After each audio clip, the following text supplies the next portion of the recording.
Welcome.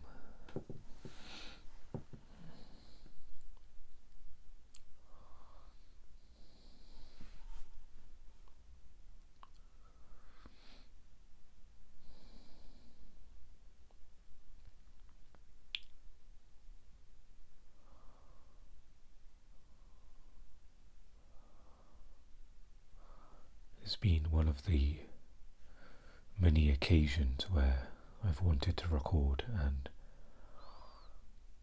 for one reason or another it wasn't meant to be.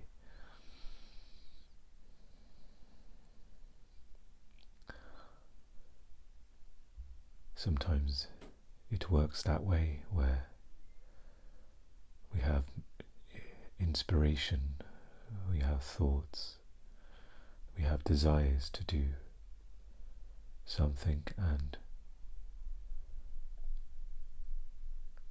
then perhaps when you're not ready for it, it comes.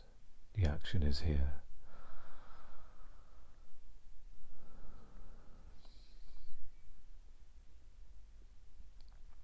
I think it was Ram Dass that said, and I'm paraphrasing here, and ironically it's something that he says when he is quoting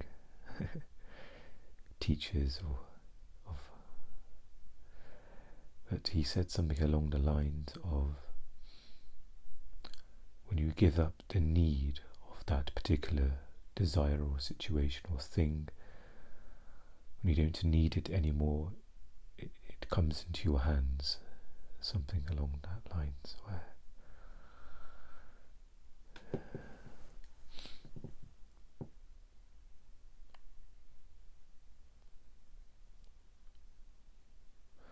and there's a different quality to receiving in that way. You're not grasping for it, and you're not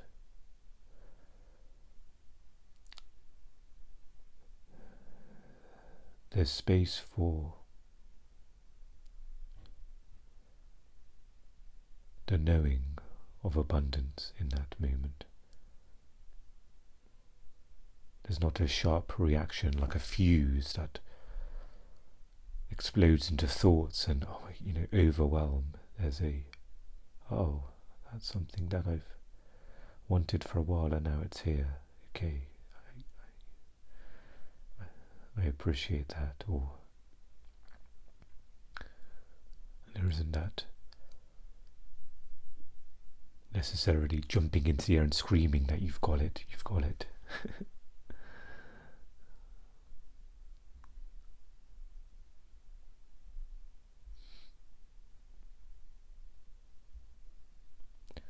And so perhaps it's an idea to scan, to sense if there's a natural flow of desires that comes, deeper desires, and then there's surface desires of perhaps my next meal or a glass of water, but just be aware of those deeper undercurrents of desires and the sharpness of that, and the noticing of how it's impacting your sense of presence.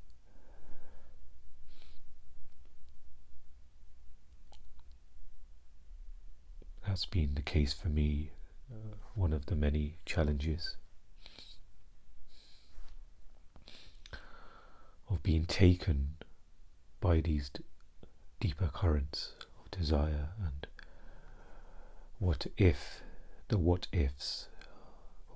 this, and going into fantasy and daydreaming.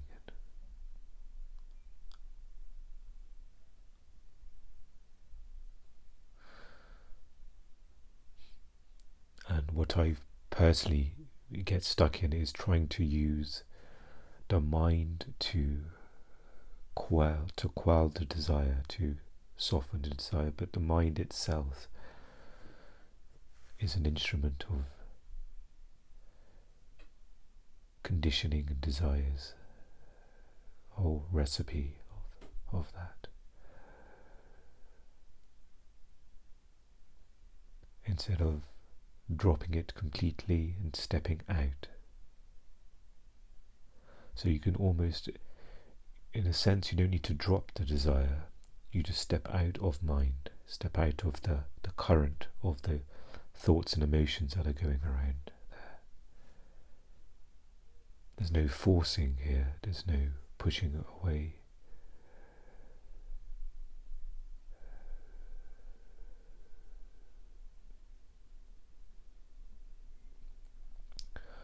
And something I've used recently is just, can I just be present for a few seconds? And sometimes that may be the case and you go back into the current again, but even those few seconds are valuable. And often those few seconds turns into minutes. And those minutes plant a seed for the rest of the day, so you may again get lost in your desires and daydreaming, but that perhaps may anchor you, that may pop up again in an hour's time or later on in a day.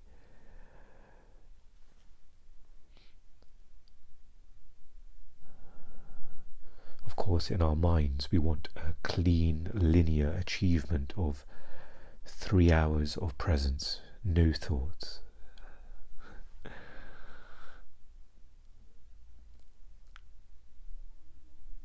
But you can step out of that as well.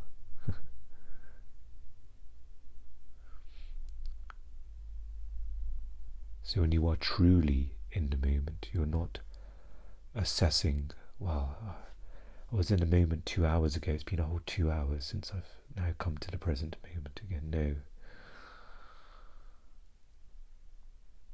That just means that there's the residue of thought still there, that you are not completely in the here and now, where it makes no difference how much you were present before, during the day, and you are simply here.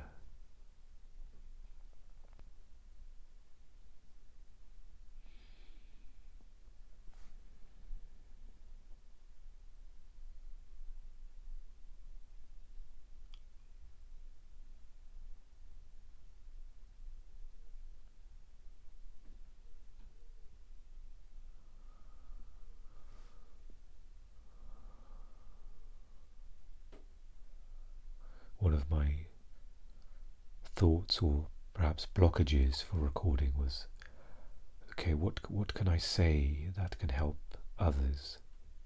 What can?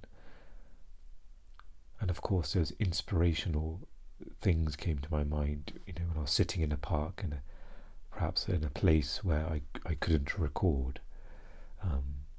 I thought about it, but then the wind and traffic, I thought, perhaps it's not the right place. But in that moment, if I could record, then there was a thought to myself, well, I've got some useful things to share in this moment, but going through that cycle. But one of the truths of that was that I need to help myself, which of course is a byproduct. If any benefit comes to others, then great. And again, referring back to Ram Dass, he often said this in his talks, that that he is listening to the words coming out just as anyone else is. It's not him necessarily teaching. He playfully referred to himself as the mouthpiece. And he was just simply resting in his space, listening to the flow of consciousness coming out. And that he needed to listen just like anybody else in the audience was listening as well. And I can relate to that strongly, is when I'm recording, there's a sense of I can only talk by being in the present moment. So it's almost in a nurturing way forces me into presence. Because if I was in the mind, it would be panicking right now. Okay, I've got no notes, I've got nothing to say. How it'd just be completely in disarray, disconnected.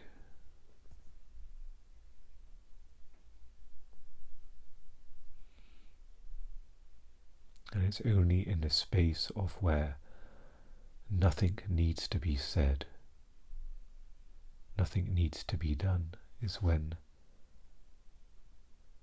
it arises, words come, and there is the watching of that, just as there is the listening.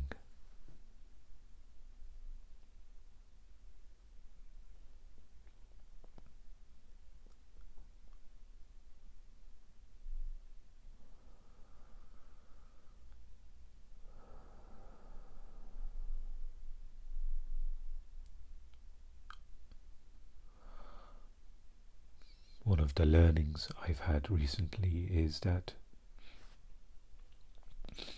perhaps this is connected to the state, to the condition of my mind, the health of the mind,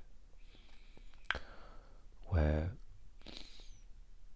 it's very hard for me to do an activity and maintain it.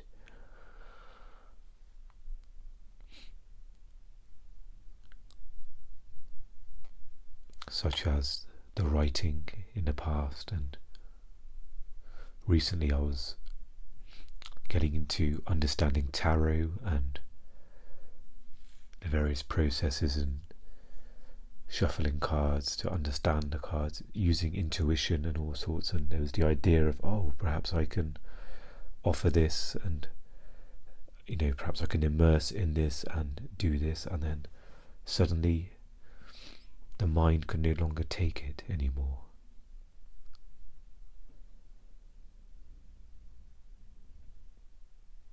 And there wasn't a choice, but I had to drop it. And the lesson in that was that in this current phase of life, in this time of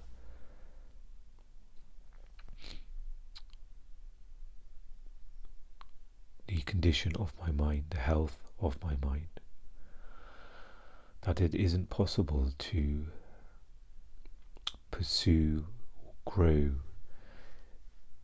in regards to like a skill or a hobby or an idea, that the process of immersion is not, in an activity, is not possible. That sooner or later perhaps the mind will, just as the writing is, that the mind will just stop working in a sense, just whatever trauma or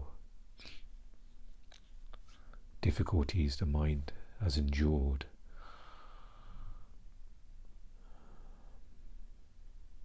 And so it's just,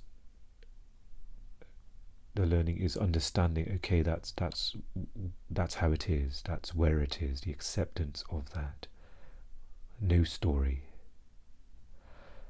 So it means that if I, for example, suddenly have a burst of poetry, another form of writing I do, then there is a subtle understanding beneath that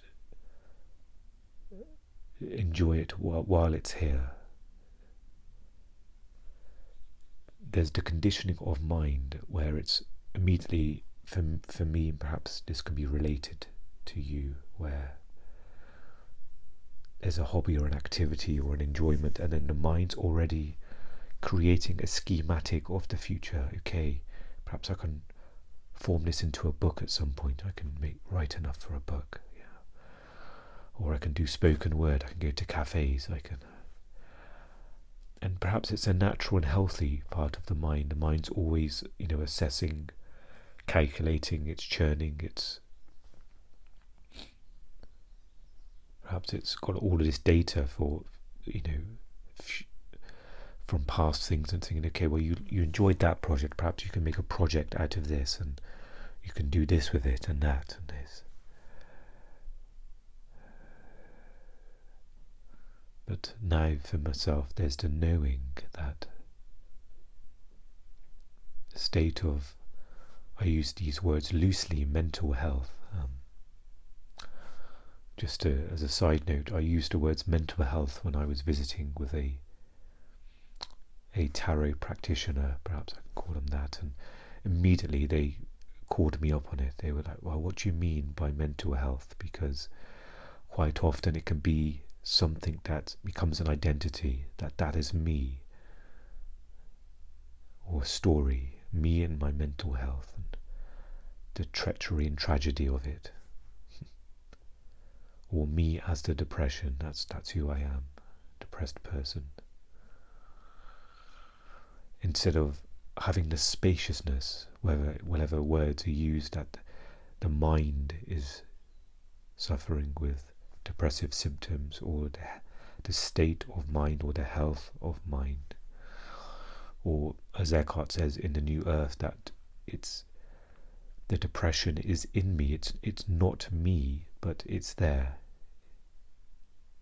and there's a space around it. So there's the understanding now that for the time being there may be nothing is stable in this way, in the state of participating in and enjoying activity, that to not follow the mind if it's creating a schematic or plan. Because in my case, particularly, it will lead to suffering. When that activity ceases, I'm not able to continue it. It's almost like the mind grinds to a halt. I can no longer. So, for example, I'll be looking at the cards and nothing will be there. The mind will be completely run down. And so if I had all of these grand ideas and plans, and there's nothing wrong with that, but in this instance here, then I would have to now process and absorb and let go of that, and there may be some pain and suffering involved.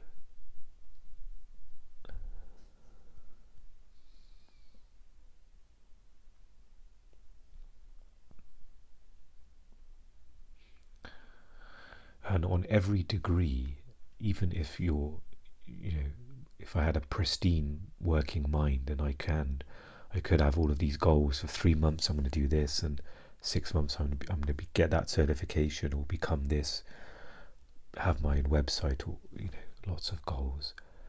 But there's always a healthy amount of not carrying that with us as a piece of luggage, but trust in the knowing that, just leave that with life. You can have the plan, as I think Wayne Dyer says, is almost you can create your plan or idea and then let it go.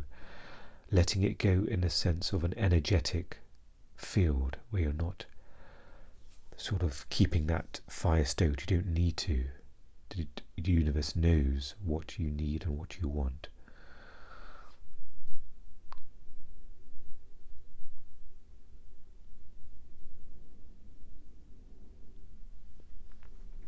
And then you're fully immersed in the singular activity of now.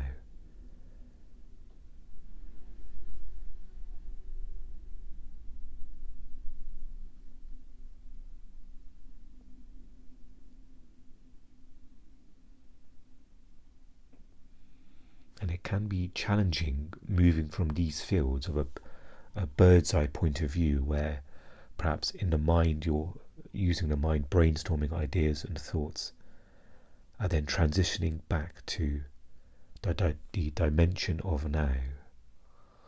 Quite often, from that big grand view, we may feel as if we are going back to the moment, but really the mind is still there, and it's now just focusing on one thought or one idea. And of course there's a clinginess to want to achieve that thing. You almost don't want to come into the present moment in case you forget, or it's almost like a child letting go of a toy. You can put a toy on a table and tell the child it's there whenever you want it. It's there. No one's going to take it, but it won't let go. It's that fear of, well, as soon as I let go, I won't get it back. So it's having that deeper intuitive understanding of life is unfolding, whatever plans you have, and the river of life is flowing.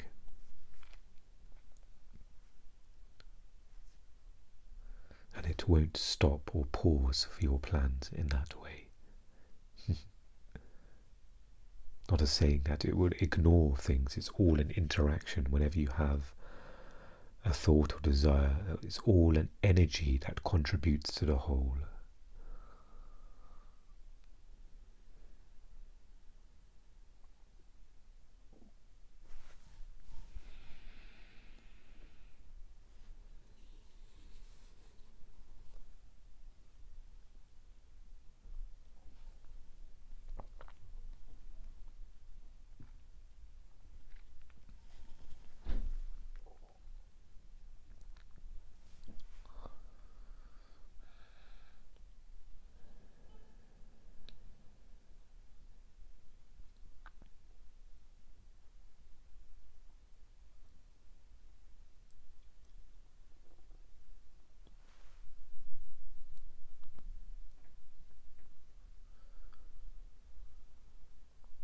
So some mindful breaths and some cleansing breaths.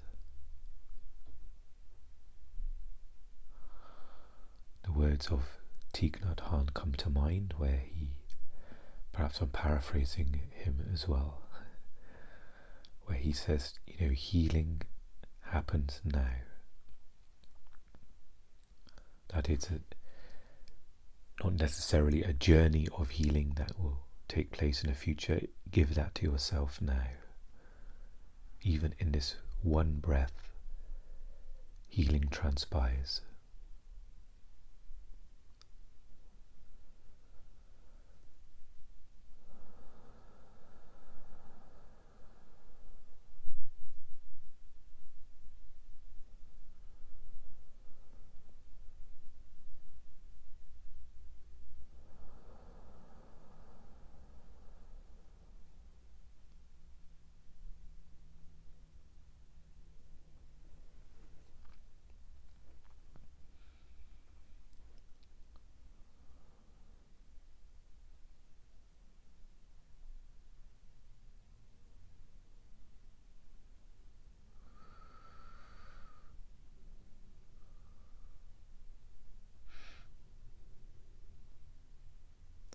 And I will end this episode with a short reading from A New Earth.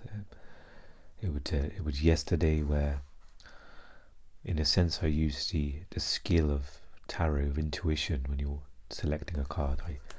I just sort of brushed my thumb over the pages and then just opened at an intuitive point, and see, this is the passage that came up. I'll just start from the beginning of it here. And this is the chapter of role-playing, the many faces of ego. And this short passage is titled Happiness as a Role versus True Happiness. How are you? Just great. Couldn't be better. True or false? In many cases, happiness is a role people play, and behind the smiling facade there is a great deal of pain. Depression, breakdowns, and overreactions are common when unhappiness is covered up behind a smiling exterior and brilliant white teeth, when there is denial, sometimes even to one's self, that there is much unhappiness. Just fine is a role the ego plays more commonly in America than in certain other countries, where being and looking miserable is almost the norm, and therefore more socially acceptable.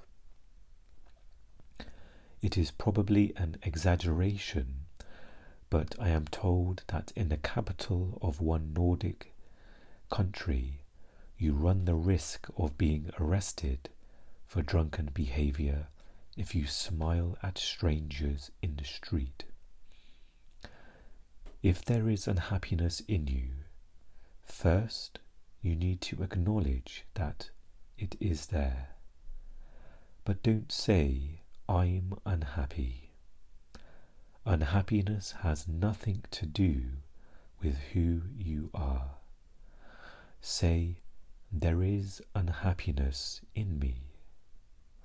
Then investigate it. A situation you find yourself in may have something to do with it. Action may be required to change the situation or remove yourself from it. If there is nothing you can do, face what is and say, "Well, right now, this is how it is. I can either accept it or make myself miserable." The primary cause of unhappiness is never the situation, but your thoughts about it. Be aware of the thoughts you are thinking.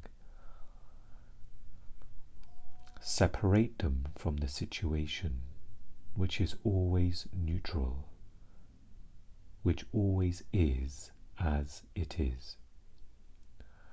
There is the situation or the fact, and here are my thoughts about it. Instead of making up stories, stay with the facts. For example, "I am ruined" is a story. It limits you and prevents you from taking effective action.